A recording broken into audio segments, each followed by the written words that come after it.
Hello friends, अद्रिनिका channel में आपका स्वागत है। आज हम अमरनाथ के बारे में कुछ बताना चाहते हैं।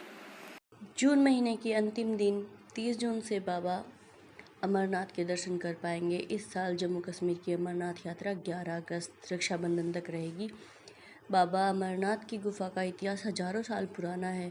गुफा के अंदर बर्फीले पानी की बूंदें लगातार टपकती रहती हैं। इन्हीं बूंदों से लगभग 10-15 फीट ऊंचा बर्फ का शिवलिंग बन जाता है। ऐसी मान्यता है कि इसी गुफा में शिव जी ने देवी पार्वती को अमरता का रहस्य बताया था। ऐसी मान्यताएं हैं।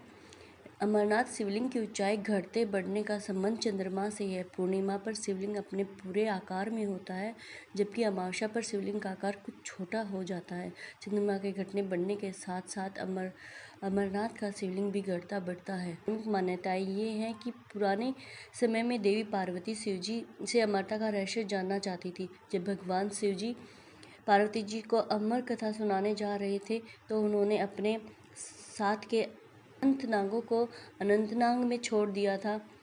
माथे के चंदन को चंदनबाड़ी में उतार दिया और अन्य पिसुओं और पिसुटाप वाले क्षेत्र में और गले के शेषनाग को शेषनाग नाम की जगह पर छोड़ दिया था। ये सभी स्थान अभी भी अमरनाथ यात्रा के रास्ते में दिखाई देते हैं। अमर कथा। इस पवित्र गुफा में भगवान शंकर ने भगवती पार्वती को मोक्ष का मार्ग दिखाया था।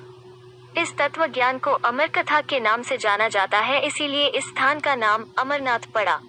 शिवजी ने कथा सुनाने से पहले देवी से कहा था कि इसे आलस्य के बिना सुनना होगा। भोलेनाथ ने कथा शुरू की। देवी पार्वती ध्यान से सुन रही थी। उनके साथ सुख के अंडे में बैठा हुआ सुख पक्षी यानी तोता भी कथा सुन रहा था। कुछ समय पश्चात मां पार्वती को नींद आ गई, लेकिन सुखदेव ने पूरी कथा सुनी। सुख बाद में वेदव्यास जी के पुत्र ऋषि सुखदेव के नाम से प्रसिद्ध हो गए। कहा जाता है कि शिवजी और देवी पार्वती अमरनाथ गुफा में बर्फ में बने शिवलिंग रूप में प्रकट हुए, जिनका आज भी प्राकृतिक रूप से निर्माण होता है। श्रद्धालु उसी के दर्शन के लिए जाते हैं। माना जाता है कि जब भगवान शिव ने पार्वती को अमरता का मंत्र सुनाया था, उस समय गुफा में उन दोनों के अलावा सिर्फ कबूतरों का एक जोड़ा मौजूद था।